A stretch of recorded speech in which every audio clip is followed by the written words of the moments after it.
My point is he had two great franchises, and now he has none. Now he's got none. Until he gets to Warhammer.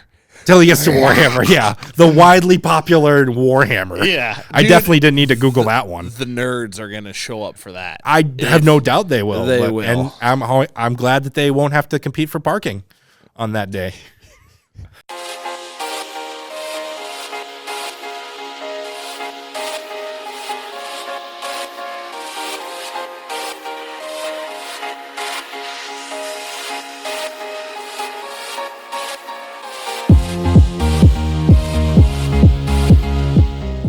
Hello and welcome to another edition of Popcorn Bucket List. And springtime is here, or is it? I don't know. Who really knows anymore? It's nice enough to not be snowing and the sun's out a little bit, but it's not nice enough to melt. Melt said snow, yeah. Melt the snow. But yeah, we bring up spring because springtime means it's kind of like a pre-party to summer movie season. We're already starting to see some blockbusters here. We're going to talk about a few.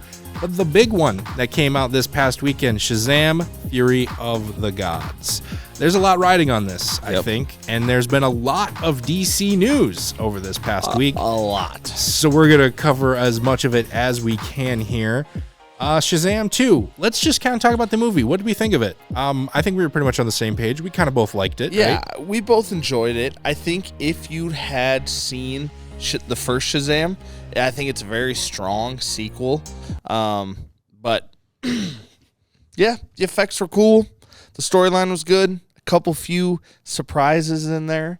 Maybe not. My thing with this movie, with both of these movies, I guess I would say, is they're very lighthearted and jokey, but they are surprisingly dark at moments. Yes. Like both of them. Like there in the first one, there's those sins and they like bite the dude's head off, and that's more graphic than in the Venom movie. And then in this one, there's a few moments too, and I was like, whoa, we went there. Like this is for kids, guys. I think some of it is good, but some of it, like with the girl and let's just say one of the animals towards the end, like it got really dark, but then like really kind of cheesy at the same time, but then back to being dark. And I think if it would maybe just been a little bit less on both ends, I think it would have worked out a little bit better. Mm-hmm. Not saying it was bad, just saying it could have been a little smoother. Yep. So with this being the next stage in DC Comics movie lineup, and with the huge news of sort of the revamping here, there's been a little bit more question marks around Shazam. Will it be a part of this future iteration of the DC universe? Will it not? It's been kind of up in the air. In fact, James Gunn, when he made his announcement, he basically kind of said, there's nothing in these movies that interfere with our plans, so we'll have to kind of see how the reception goes. So let's look at the reception here. Ugh. Box office. Didn't look good. Ranking in about 35 million domestically, about 30 million internationally, kind of bringing a 65 million worldwide. But let's look at the domestic numbers here specifically. A little bit lower than was projected, unfortunately. However, I kind of have a theory, and I don't know if this is good or not, but I did a little bit of digging. I went hardcore in the research this week. I did. I put in the work. Research guy. I did. I put in the hardcore research this week.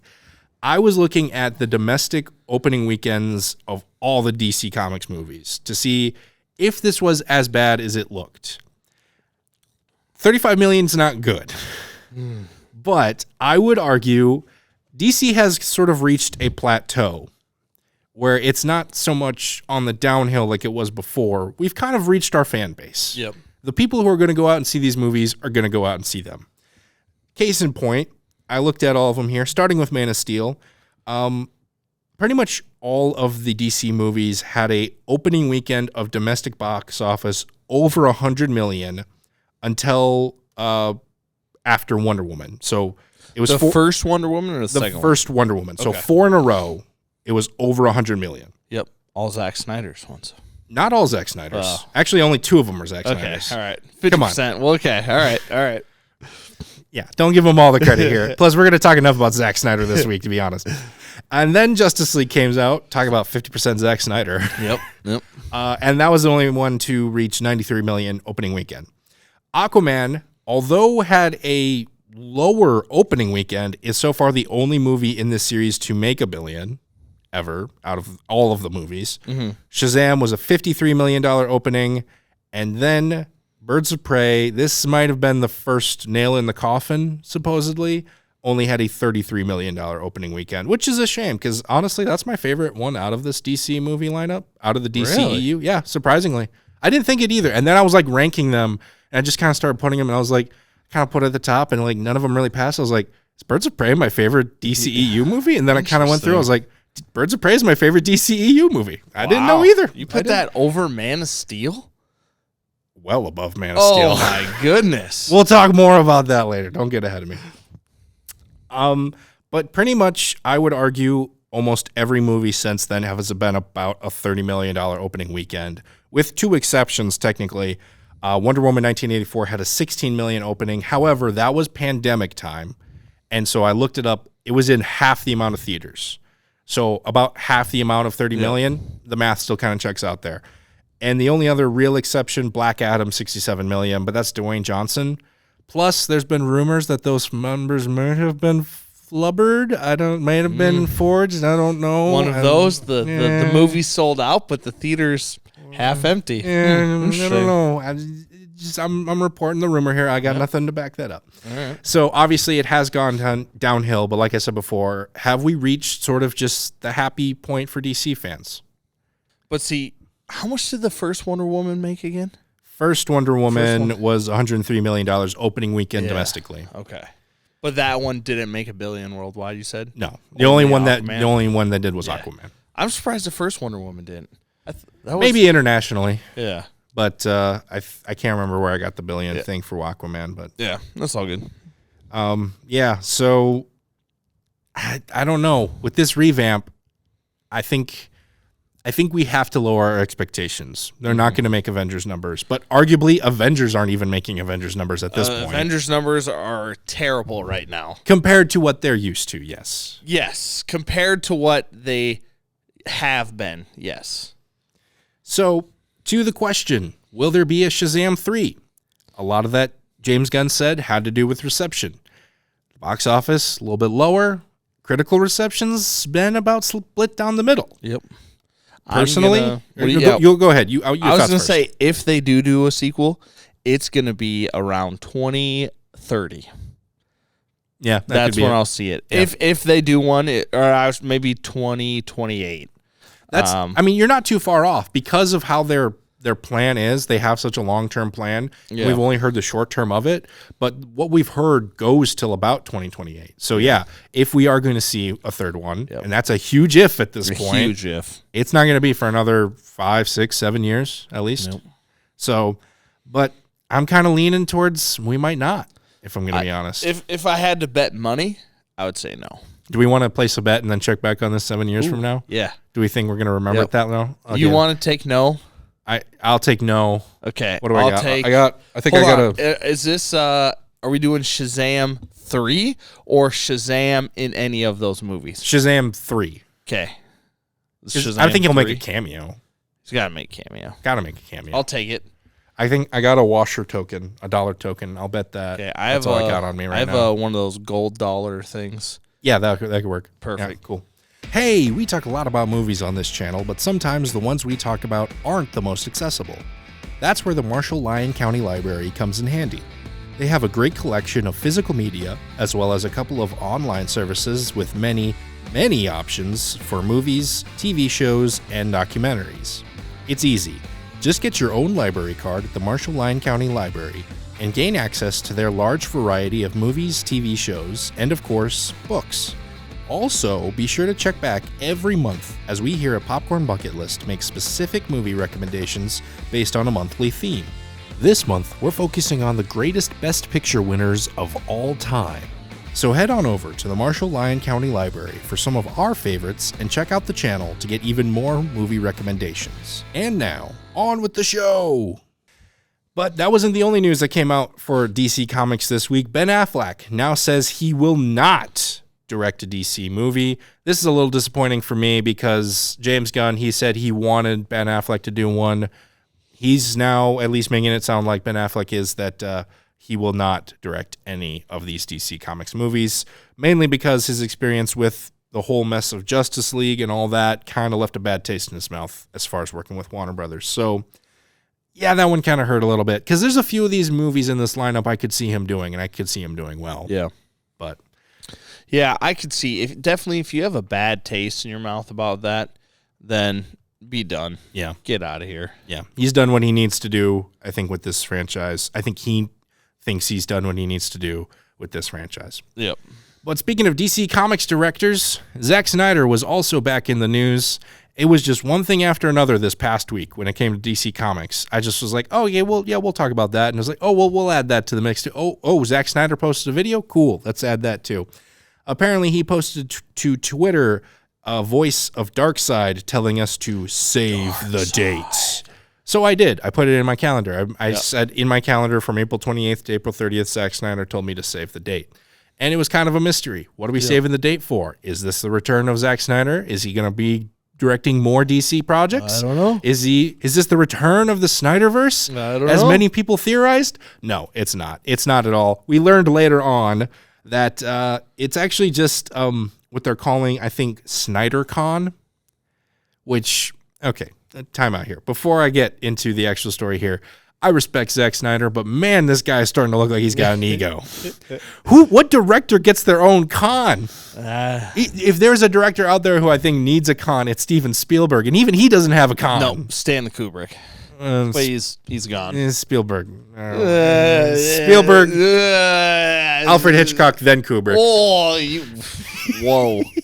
That's, first off, way off. But we'll get back to We'll get back to the important thing now. Yeah. So yes, the save the date was for late April, where apparently they will be screening his 3 movies all 3 of those days. We're talking about Man of Steel. We're talking about Batman v Superman, and essentially the theatrical for one day only, Zack Snyder's Justice League. And before you get too excited out there, this is only in LA. So for those of you Snyder bros out there who were like excited, this is the return of Zack Snyder. Nope. Nope. Unless you're in LA and you're free all 3 of those days. Yeah. Which, good luck with that.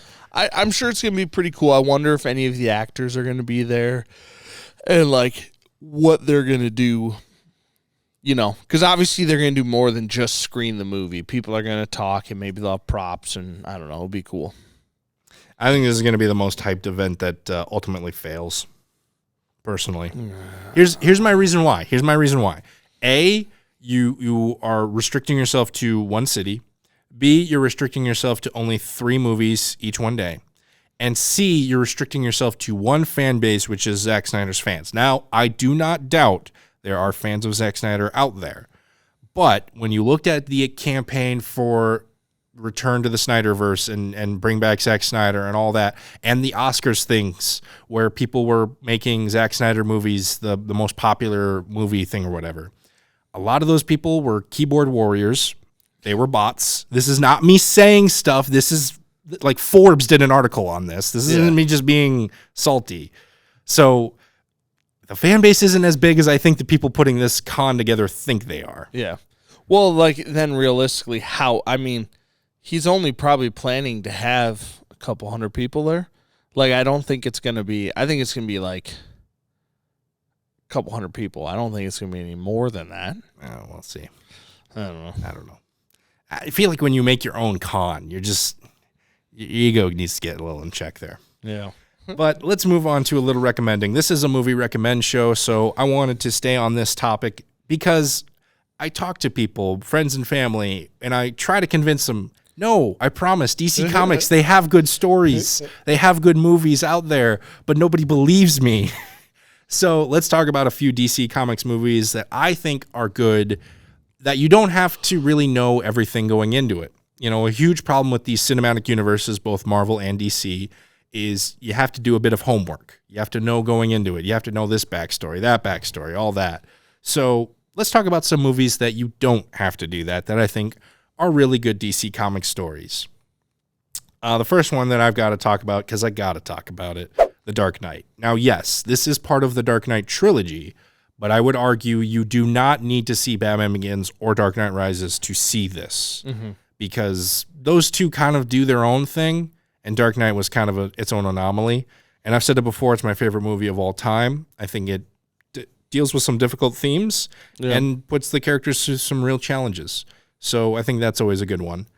I'm going to skip the other Batman one because I don't want to talk all about Batman here today. But another one I want to talk about, Teen Titans Trouble in Tokyo. This is an animated movie.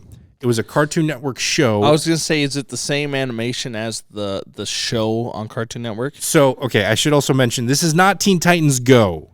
This is not, or as I like to call, the fake Teen Titans. That's like the real kids, little kids. That's the more jokey, cartoony one. Yeah. I'm talking about the one that was in the mid-2000s that I grew up with that went hard.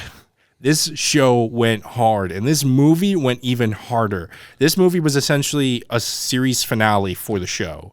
Okay. Oddly enough, though, you don't have to have seen the series to watch it. Yeah. It's just its own story. It was just this final send-off that they did for these characters in a new environment against this really dark villain.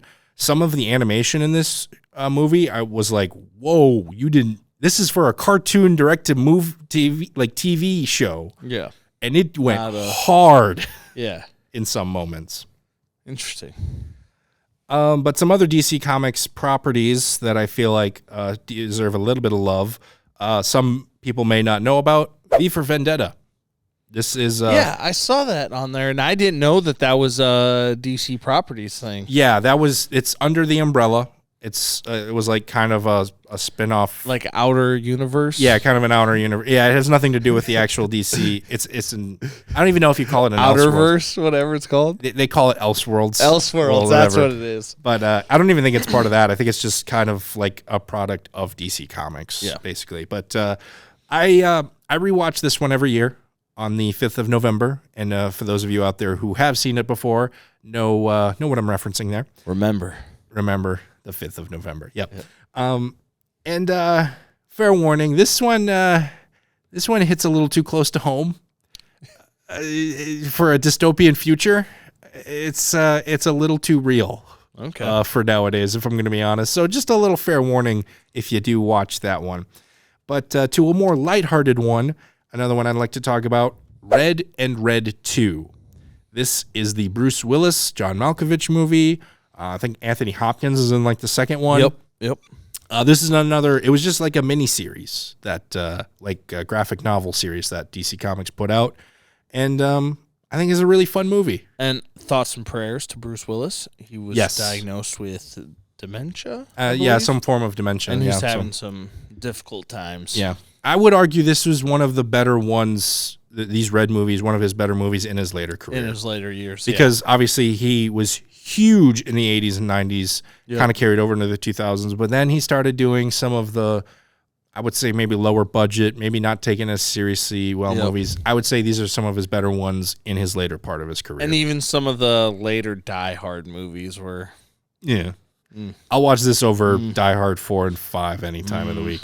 Yeah. But yeah, those are a few that I think, like I said, I try to keep telling people, DC Comics, they have good stories. Yep. Was Static Shock DC?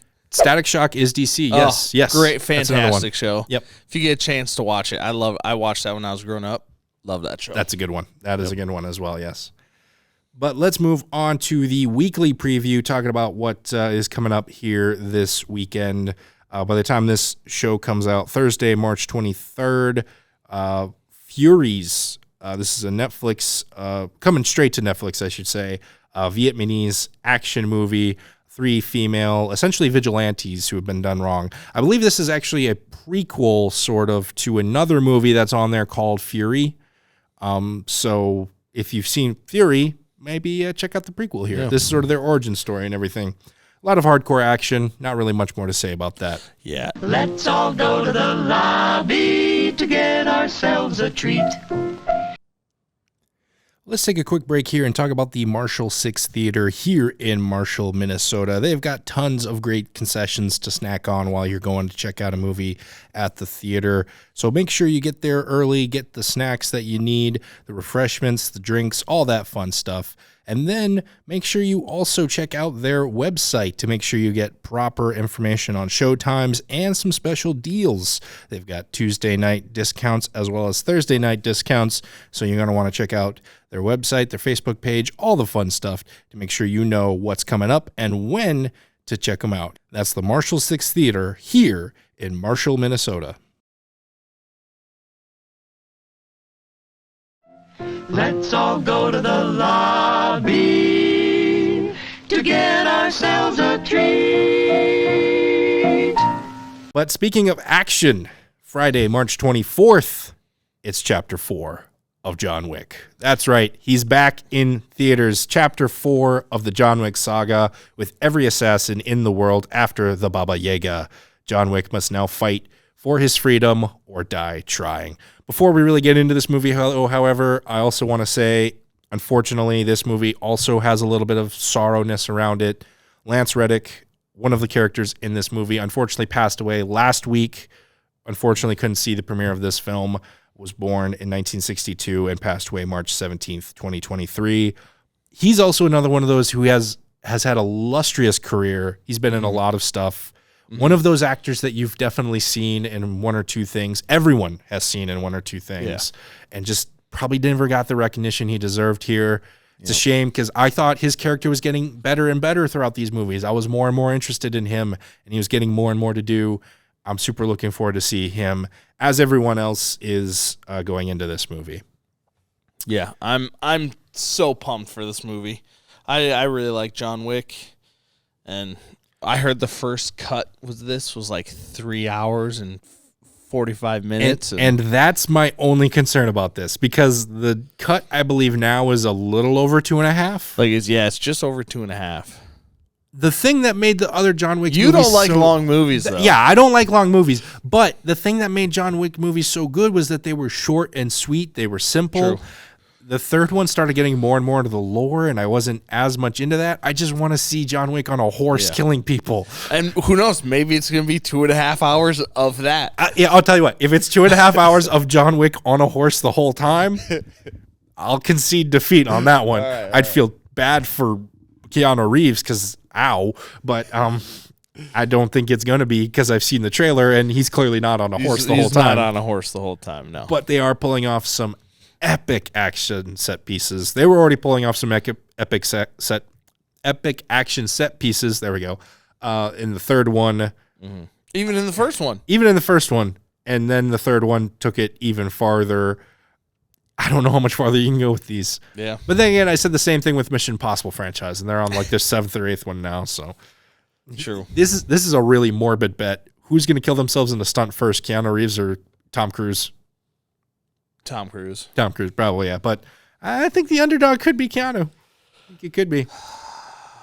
Also coming out that same day, Reggie. This is coming to Prime Video. It is a documentary about famed baseball player Reggie Jackson. The story being told mainly from his perspective of Reggie Jackson. A lot of interviews of him, a lot of his stories of his uphill battle and the climb he had to take during his time in the major leagues. It feels like a lot of people, or more people I should say, know about Jackie Robinson and his story and kind of him breaking down barriers in the baseball world. Correct me if I'm wrong. I'm not a big baseball guy, but it kind of feels like after Jackie, kind of Reggie kind of took the torch there, because he was playing baseball through the 60s and 70s, and that was still a huge time of unfortunate racism in the country. So he did it. Jackie was a little bit more, I guess, peaceful about it. From what I got from this documentary, Reggie was a little bit more get out of my way about it. Okay. I respect both methods. And I think this movie is going to talk about that a little bit, of how he was kind of a my way or the highway. I'm doing this. Yeah. But that is everything coming out this weekend here. Let's go into some number one recommends. Talk about the number one thing that we recommend for you to check out this week. Ryan, I'm going to let you kick us off here. What are we recommending? You know what I'm recommending this week? I do, but the audience doesn't know. So you ready? Yeah. Shazam. No, didn't work. It didn't work. Rats. Well, let me try first. Let me try. Shazam. See, now I'm going to animate it to make it look like I did. No, you got to do that to me. No. Anyways, go ahead. Yeah, we watched Shazam last week. I really enjoyed it. Like I said, it's nothing perfect or absolutely spectacular, but if you're a fan of the first Shazam, I definitely recommend going to check it out. There are some new acting faces that I guess I didn't recognize. Who's the girl that plays the younger evil sister. I don't remember her name, but she was in West Side Story. Yep, that's what it was. She was in West Side Story. She did a great job. I think they all did a pretty good job, and it does a good job. This one of mixing both the kids and the adults, or the kids and the superheroes. So, if you like Shazam, check it out. If you want to see what DC is doing, check it out. Yeah, I fully agree. It really did, I think, kind of do what a sequel needs to do. The villains, especially, were a lot more interesting in this one than the first one, and I think that's kind of what elevated it past the first Shazam in my book. But I'm going to talk about a different movie this week. I actually got a chance to catch up on a lot, so that's one of the reasons why I wanted to let you go first, because you were going to take off one of my options, and then it would make it easier for me to decide. So I'm going to talk about 65. We mentioned this before when we previewed this movie. I do not know why more people aren't talking about this. The box office was dismal for this movie, and man, people need to go and check this one out. It's not a complicated plot. It is Adam Driver and this little girl in a dinosaur realm. He's got futuristic guns, and they got to get from point A to point B. If you like The Last of Us, it's a lot of the same elements of The Last of Us. He's got to get this girl from point A to point B, and there is danger literally at every turn. I'm not kidding here, people. When you watch a movie and there's always that general or that leader, and he has that big speech in the beginning, he's like, out there, like Avatar, I think is the most recent example. Out there, everything out there is made to kill you. You have to be on your feet all the time. And then you watch the movie and there's like 2, 3, maybe 4 tense scenes. And then it's just a lot of them sitting around and talking. Take that and flip it. And that's this movie. Literally every time they turn a corner, there's another dinosaur they got to fight or run away from or whatever. And there's only a few moments of them actually sitting down. I almost needed a defibrillator from how much tensity there was in this movie. My heart was beaten. I thought for a second there a Velociraptor was going to turn around the corner in the theater that I was at. Going to get you. Was going to get me. And I was like, well, I'm done. That's it. We're over. It's over now. But really interesting movie. Adam Driver is great in this, as he's great in everything. If you like dinosaurs, if you like sci-fi, if you like all of that, if you like good movies, it's a good movie. Yep. That's all I got to say about that. Why are not more people talking about this? This will be the crime of this year. This will be the box office bomb of the year that needed more respect. I'm calling it now. But that is going to do it for us here on this episode of Popcorn Bucket List. If you have any of your own movie recommendations, be sure to let us know in the comments down below. And check out some of our favorite movies, both new and old, at the Marshall 6 Theater, as well as the Marshall Lyon County Library. For myself and Ryan Meyerberg, and special thank you to Austin up in the booth helping us out today. We actually have an intern this time. It's not a joke. We'd like to thank you so much for watching, and we will see you at the movies.